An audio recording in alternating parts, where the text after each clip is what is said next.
From the Arizona Daily Star and Tucson.com, this is the Wildcast.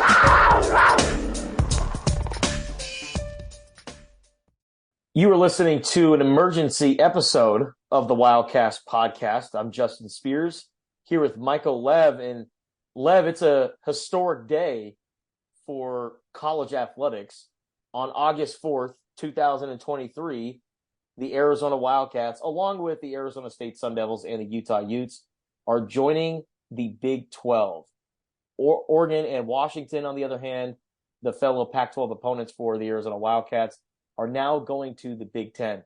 This is a huge day in college sports, very historic. I'm trying to wrap my mind around all this. Like, it's so hard to fathom Arizona being in another conference, because the Wildcats have been a part of the Pac-10/Pac-12 since 1978. They went from the Western Athletic Conference, also known as the WAC, and they went over to join the Pac-8, which then became the Pac-10. And then a few decades later on down the road, they changed from the Pac-10 to the Pac-12 by adding Colorado and Utah. And when they added those two teams, I thought the Pac-12 was going to live on forever. But here we are in 2023, and it looks like the Pac-12 is coming to an end, and Arizona is jumping ship, and they're going to the Big 12. How do you just weigh all of this and how we came to this point? Who could have possibly seen this coming, Justin? Oh, yeah, us. Like a year ago, the day after this all went down, it could have even been the day of. Might have been the next day. Remember, we did a podcast, you and me, and our former colleague, Alec White. And I think we predicted all of this pretty much. I put up that tweet on June 30th, 2022, depicting the Big 12 East and the Big 12 West. And the Big 12 West had Colorado, Utah, Arizona, and Arizona State in it. So it really wasn't that hard to foresee, but it's still hard to grasp. It's hard to accept. This was one of the weirdest things I can ever remember, because everyone is sort of agrees that it's what the schools had to do. They had no choice. It was the right move. And yet everybody kind of hates it too,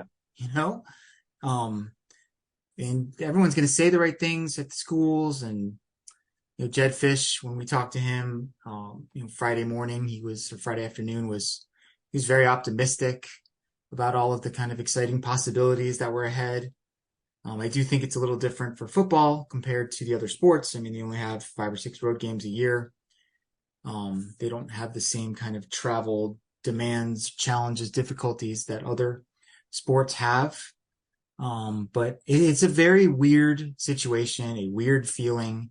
And I think it's going to take a while for it to really settle in. So the two dominoes that kind of led to this path is what you just mentioned, USC and UCLA going to the Big Ten last summer. But why do you think the Trojans and the Bruins decided to go to the Big Ten when they did? I mean, it's easy to say money talks, right? But how did the Pac-12 get so far behind the other Power 5 conferences to the point where USC and UCLA say, you know what, rather than playing against all these other West Coast schools, let's go to the Big Ten and let's play against Ohio State and Michigan and Purdue and Northwestern of all these other schools? Well, I think money is, of course, the number one answer to that question, right? It always is. But I think also there was a sense, at least with USC, that, why aren't you taking care of us? You being the Pac-12. We're the flagship program of the conference. We bring in the biggest ratings. We have the most fans. We are coveted by others. Like, throw us a bone. We shouldn't be sharing in the revenue equally with all of the other schools. We should be getting a little bit more. I think there was that particular sense. And then there was just an opportunity to go and just about double the revenue that the Pac-12 was providing. I think UCLA, I think we talked about this. I think at the time they're kind of the friend who isn't quite as good looking, but is kind of hanging out in the same circle. Mm-hmm. They had to come along for the ride. It provides, a travel partner for teams that are going out west when they play basketball or other sports where you can kind of double up and get a little more bang for your travel buck. So I think that's why they did it. Of course, they have great basketball tradition too, and the Big Ten is one of the best basketball leagues out there. So the basketball will be really fun. Yep. In the new look Big Ten. So I think those are the reasons. Money, just the biggest one. Just the opportunity to have more revenue. I also look at that word that Colorado threw out there, Fish threw it out there, stability. Just like one of the big problems with the Pac-12 is you kept waiting and waiting for something to happen, and then when it finally did happen, it was sort of like, well, if this happens, if that happens, we can make more money. There's just a lack of certainty. Yeah. And when you're like, whether you're an investor or a university president, an athletic program, like certainty is something that you crave, that you need. And the Pac-12 is just unable to provide that. Yeah. Before we dive further into this episode of the Wildcast podcast, please be sure to subscribe, rate, and comment the Wildcast podcast, located wherever you get your podcast. If you're on Apple, give us a 5-star rating and a comment. Let us know what you think about the podcast. With college football season coming up, we're going to be doing a couple of these every week, so keep your eyes peeled for that. But we got an emergency episode of the Wildcast talking about Arizona going to the Big 12. And, Lev, you're talking about, stability. And I was thinking about like the future of broadcasting. And as we all know, streaming is, what's current right now, but streaming is also going to be the future. Mm-hmm. But the Pac-12 didn't have a partnership with a media giant like these other conferences had, like with Fox, with ESPN. And I think that the Pac-12 just got so far behind that it was unable to catch up. And then when you don't have the LA markets, like, you could, renegotiate a media rights contract when you have the LA market. When you have USC and UCLA, at your disposal, you can have any media rights deal that you want. But when you take away the LA market, you're really creating yourself an uphill battle. And George Kliavkoff, I think, has the right background. I think he is the right guy to be the commissioner of the Pac-12. But I think kind of the incompetence of Larry Scott, coupled with the LA schools going to the Big Ten, I think created this very losing situation for George Kliavkoff. And he had to pull off a miracle to get this done. And the best thing that he had to offer was Apple streaming, which I think was at set at 20 million or something like that. It would have given each school 20 million. But then I was looking at the numbers, and I was really starting to, do the research of all this. I think Apple would have had to pretty much double its membership or subscribers if the Pac-12 just wanted to come in third place, like if they just wanted to get into the Big 12 range. So many things had to have happened in favor of the Pac-12. So many miraculous things, and still just to come in third place in the Big 12. And I think that maybe Robert Robbins, the University of Arizona president, Michael Crow at ASU and in Utah and also Colorado, I think they looked at the Big 12 and said, listen, this is a for sure thing. Rather than gamble on the conference that we've been devoted to for the last several decades, let's get in at the table right now with the big boys, and we can figure it out from there. This is a certain thing where with the media deal that George Kliavkoff presented regarding Apple, it wasn't certain. And stability is the key word here. And I'm glad you bring that up. I'm glad that you brought up the viability of the Apple deal, because I don't think it's like that clear cut that it was the wrong way to go. Yeah. As you mentioned, like streaming it's pretty commonplace now, even among the quote unquote older generation. It's the wave of the present/future. It's only going to grow. Meanwhile, cable subscriptions, satellite subscriptions are headed the opposite direction. ESPN had over 100 million subs, like in 2011, I think I saw, and now they're around 72 million. Wow. So, I mean, and it's not because people don't like or watch ESPN.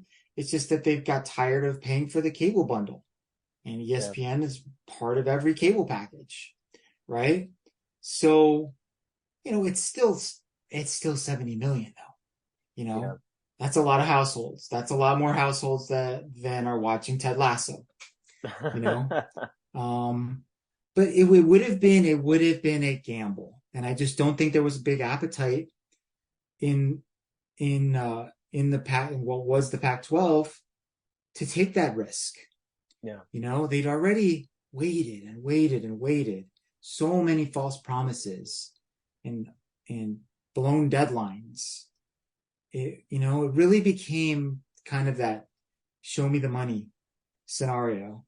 And George Kliavkoff just couldn't do it. Yeah. And I think, part of it was bad luck, bad timing. I mean, the economy not being in great shape, some of these media companies struggling. I mean, Disney's laid off like thousands of employees over the last several months, for example, and so it was not the best time. And there were several opportunities along the way where they could have settled for something comparable to what the Big 12 ended up getting, in that low 30 range. Mm-hmm. But as I understand it, George asked for something closer to what the Big 10 got, which was never going to happen. No. Classic case of overplaying your hand. And then they called his bluff. He showed his cards and he had nothing. Yeah. He really, I mean, it would have been really interesting if they had gone with Apple, and had some sort of, minor linear component attached to that, how that would have been received. I mean, true story. While I was still working, as our interim sports editor, and we were trying to figure out, like, gosh, what can we put in our scoreboard? Now that all the seasons are ending, I'm like, is MLS playing? This was like maybe a month ago or 2 months ago, before Messi came. I had no idea whether MLS was playing because almost all of their games are on Apple. Wow. I actually am an Apple TV subscriber, and I mean, I'm not a soccer fan, but they're just not, they're not really talked about much on SportsCenter or ESPN. That's kind of how ESPN plays things. If you're not part of their network, they don't promote your stuff. I think only since Messi came over did, to me anyway, did the MLS start to get any attention this year. And there's no Messi to come and do that for the Pac-12. Yeah. So Arizona, ASU, and Utah are locking arms together, and they're being the package deal. Colorado was the first domino to go to the Big 12. But, it kind of got messy there for a little bit, Lev. It looked like there was a lot of back and forth, a lot of uncertainty regarding ASU. Not many people were sure, would the Sun Devils follow Arizona to the Big 12? Why do you think ultimately ASU, despite some concern, decided, okay, Arizona we got to partner up with Arizona and Utah, and we got to jump right now? I don't think they had a choice, Justin. Okay. If Oregon and Washington had decided to stay, maybe Arizona State and Utah could have done the same, right? But it was all kind of happening on these parallel tracks on Friday, where it was widely reported that Arizona is pretty much already gone. Okay, they're going to leave. They're going to be the 14th member of the Big 12. At that point, the league, the Pac-12 would have been down to 8 teams, correct? Mm-hmm. Still somewhat viable, right? And you still had your sort of marquee names in Oregon and Washington. Once they left for the Big 10, there was just nothing. There was nothing left. I think another factor is, the Arizona Board of Regents holds some sway in this state. I think they're kind of technically the bosses of Robbins and Crow, the university presidents. So I'm not sure that how it would have been received if Arizona just said, "Hey, screw you, ASU, we're leaving. Whatever, we don't need you anymore." We have seen that elsewhere. I mean, Mm-hmm. Oklahoma and Oklahoma State split apart. Texas A&M and Texas split apart. Now they're going to be back together. Washington and Oregon are going to the Big Ten. Washington State and Oregon State are not. Mm-hmm. But I think a key difference between ASU compared to OSU and WSU is ASU is like the bigger market in the state, you Yeah. know, whereas those two guys are the smaller ones. So it's not exactly an apples to apples comparison. And I don't think Michael Crow wanted to leave the Pac-12. I don't think Utah wanted to leave either. In No. fact, I will say, Justin, I don't think Arizona really wanted to leave. Like, I No. don't think any of these schools wanted this to happen. I think they all felt like they had no choice because the Pac-12 didn't give them one that they thought was viable. And it kind of goes back to, what you were talking about earlier in the podcast is like, no one is truly, I mean, when you think about the bottom line here, no one is happy to see any of this. I feel for all of the great employees that work in the Pac-12, that work for the conference and are, set up in the Bay Area or set up remotely, but they work tirelessly to, do such a great job for the conference. So many lives are affected by the decisions made by these schools.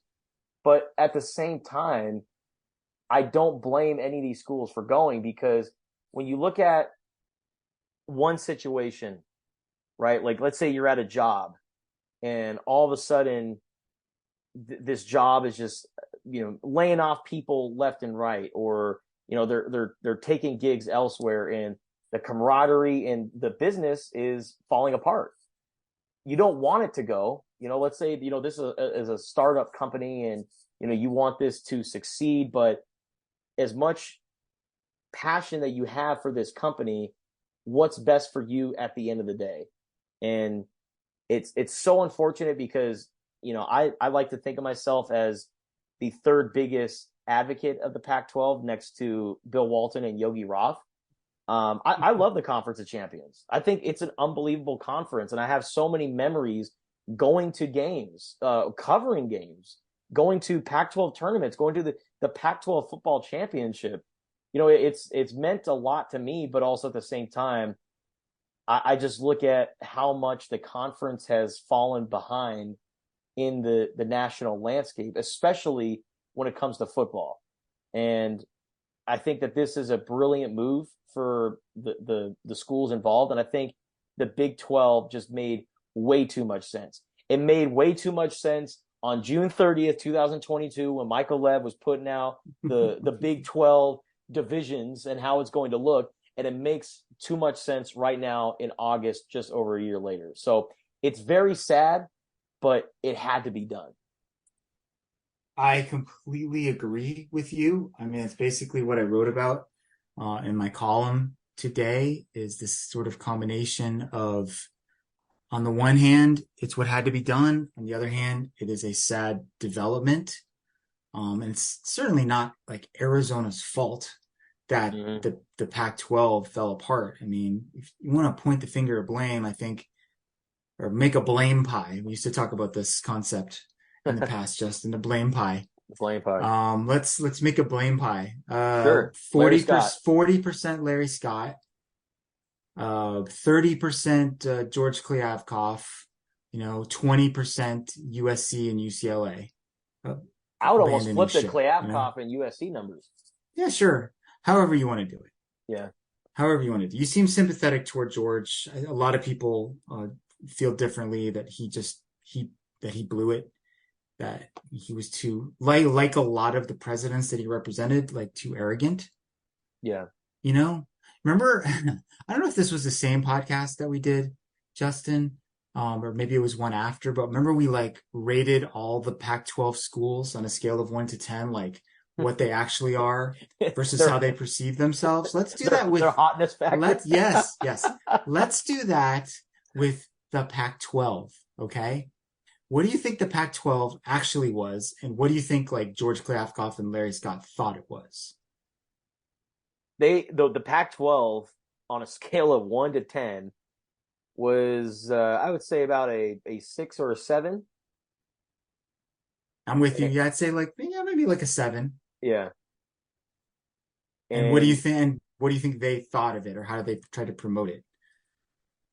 Larry Scott probably thought maybe a 12, and George Kliavkoff was like more in the 9 to 10 range. I think that's yes, that's a pretty fair assessment Oh of man. how of what they thought of the conference. But Yeah. yeah, but Larry Scott, I think what he did with the Pac-12 networks, I think ultimately killed the conference. And you look at the ACC as well. I mean, was the ACC network, were they a part of any like media giant that you know of? I mean, they're partnered with ESPN. Oh wow. They're like the reverse of the Pac-12. They're like stuck in this thing until like 2036. No one can figure out how to get out of it. Florida State seems like they're trying to figure out a way to get out of this grant of rights. I've said several times that the Pac-12 gladly would have just traded spots with the ACC. We'll take this crappy long-term deal that gives us security and exposure on ESPN. Meanwhile, you can be the ones out there on the market trying to figure things out. Yeah. Um, but yeah, no, that was a fatal miscalculation by Larry Scott. He never embraced the opportunity to take on an equity partner um, for the Pac-12 networks. I think if he had done that, I mean, it most likely would have been ESPN or Fox somewhere along the way, and that would have set them up for much more favorable negotiations, right? That would have put Mm-hmm. them in a much stronger position than they ended up being in. His whole thing was like, if we own it, we own and operate it, it'll be this super valuable entity when the media deals are up. And he was wrong. It wasn't. So, but that's a good segue though into kind of to me, like one of the positive offshoots of this is there's going to be a lot of Arizona games in the lower level sports on Mm-hmm. ESPN Plus now, I would Yeah. think, and I think pretty much anyone can get that if they want. Whereas certain people, depending on where they lived, what cable package they had, etc., couldn't get the Pac-12 network. So that's definitely a positive. There will be more exposure, more national exposure. That's a Yep. good thing. I think, like I think it's going to be really hard for men's basketball to dominate that league, but you don't have to dominate that league in No. order to get a really high seed in the NCAA tournament, right? Mm-mm. You can go like 10-8 or 9-9 and you're in. Whereas in the Pac-12, that wasn't the case. Yeah. And I'm with you. Like, I didn't grow up in Pac-12 country, but I moved to Southern California in 2000 when I was 30 years old, and I started covering USC. Well, I was there for the entirety of like the dominant Pete Carroll era. I started covering USC in 2008 when they were still really good. I went pretty much straight from covering USC to covering Arizona. So it's been about like 15 years or so of me covering this league, coming to appreciate this league, coming to appreciate all of its quirks. Bill Walton, Pac-12 After Dark, all that good stuff. And yeah, what sucks is that's going to go away. I mean, we might be able to kind of get, like a 75% version of that with an Arizona Utah game or an Arizona BYU game, something of that nature. I mean, I'm glad that there are some teams in the Mountain Time Zone, Yeah. some familiar rivals. But it's never going to be quite the way that it was, and it's like I said, it's still hard to grasp that that's Yeah. the case. Like we knew it was coming, but it's still shocking to me. Yeah. And Jet Fish actually tweeted this out. He's been seeing Arizona football and Jet Fish and how they've been reacting to all this has been very interesting. Like It isn't it? Yeah. Like Jed said, I don't really know anything. I wish I could tell my guys that I know something, but quite frankly, we just don't know anything.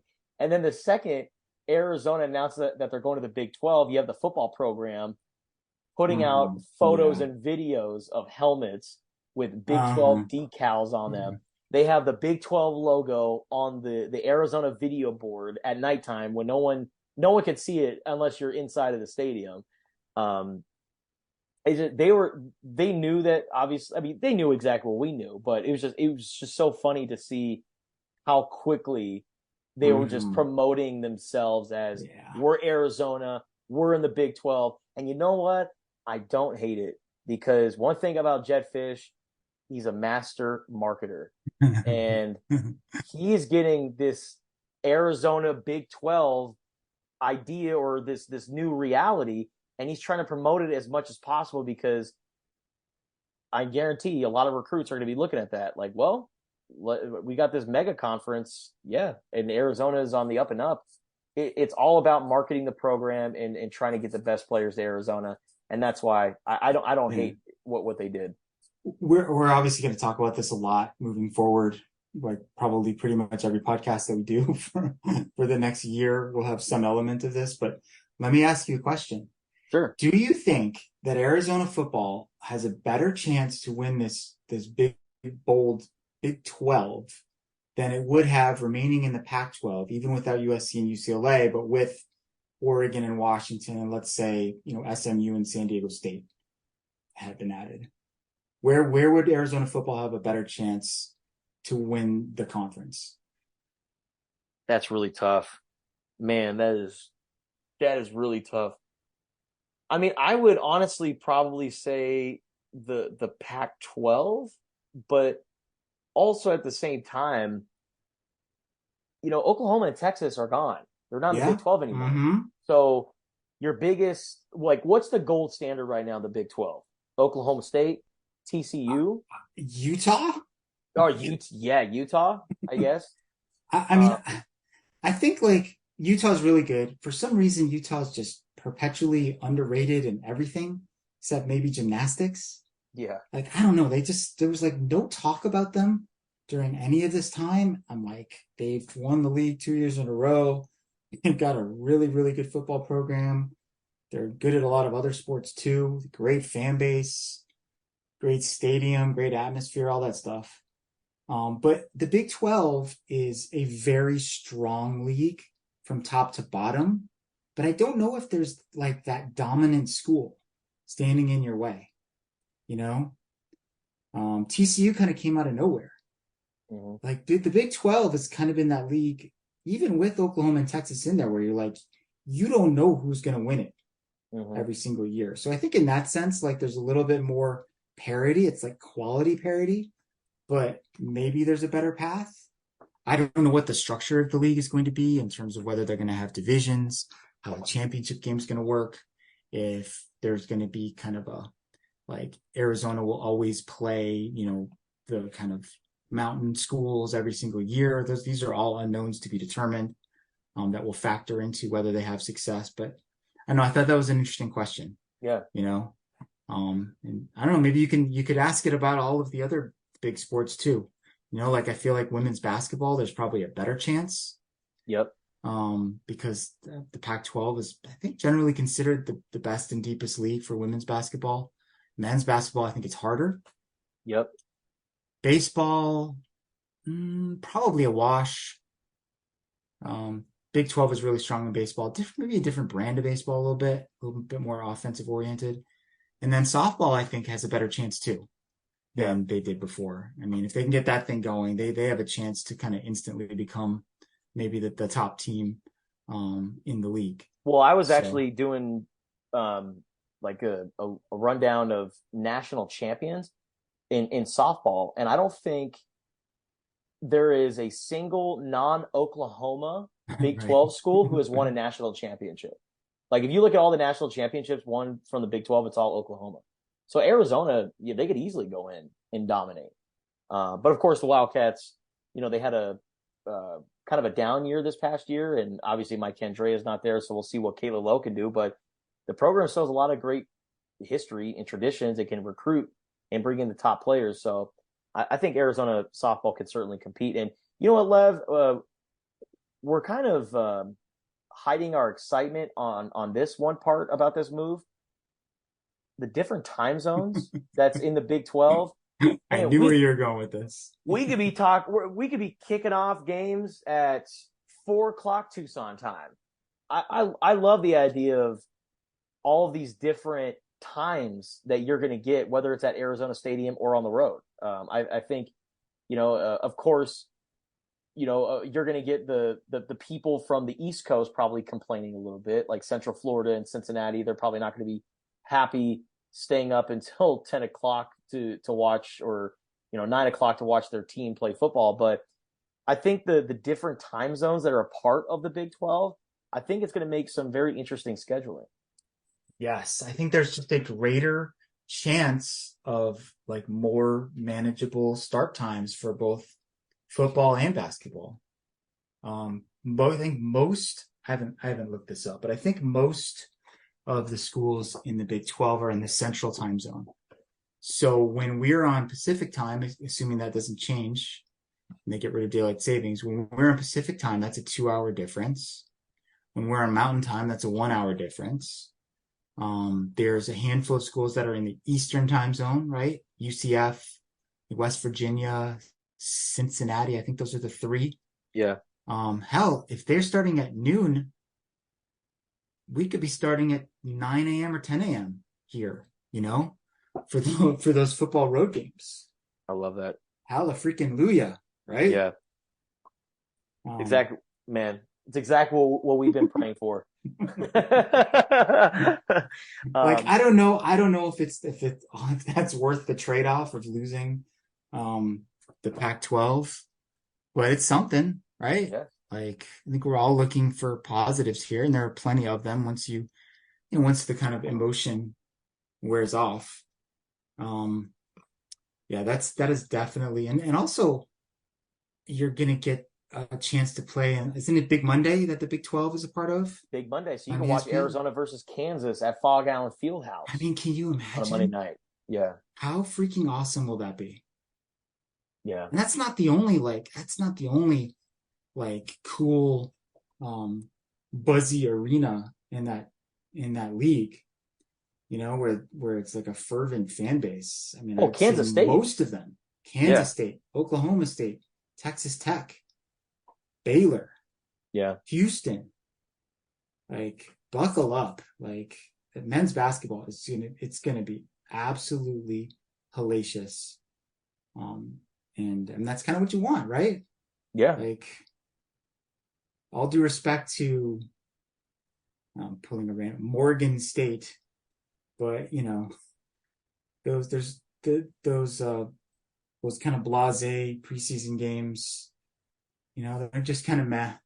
Or even conference games, like how many times would Arizona go on the road to the Bay Area and just dominate Cal and Stanford? And it's like, oh, another dominant performance. Now, you don't have the weekend pairings anymore, but from top to bottom, the conference is so elite that gets you battle tested for the tournament, number one. And number two, you have all of this attention on you. I mean, you might get a higher seed. Yeah, you might finish 6th or 7th in the Big 12, but hey, you might go into the NCAA tournament as a 4 seed, right? Whereas if you were in the Pac-12, you'd be going in as an 8 or a 9 seed. I just think that in terms of attention, in terms of national recognition, this move significantly helps out Arizona, especially in the basketball category. And I'm also excited too to see like the different ties. Like there are so many connections to the Big 12 for the Arizona Wildcats. Like, remember once upon a time Baylor tried to poach Adia Barnes from their program and gave her this hefty contract to replace Kim Mulkey. Kerr Kriisa is currently playing for the West Virginia Mountaineers right now. There's a possibility that he comes back next year, and Kerr Kriisa is back at McHale Center, but as an opponent. Like, there are ties, and the next couple of years, it's going to be very juicy. Yeah, I hope it's not a, be careful what you wish for situation where people are used to Arizona going like, 15-5 or whatever in conference play, and now all of a sudden they're 10-10.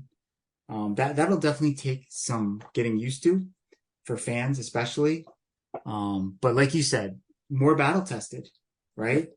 There aren't going to be a lot of, if any, pushovers during the course of conference play.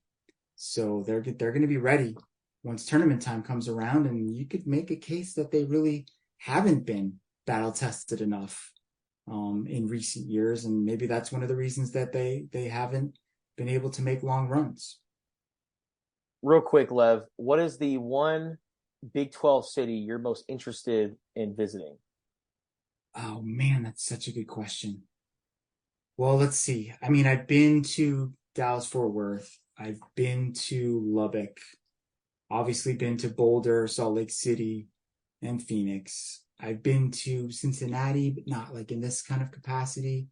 I think I've been to Morgantown, visiting a friend, not professionally. I'm gonna weirdly say Provo, Oh man.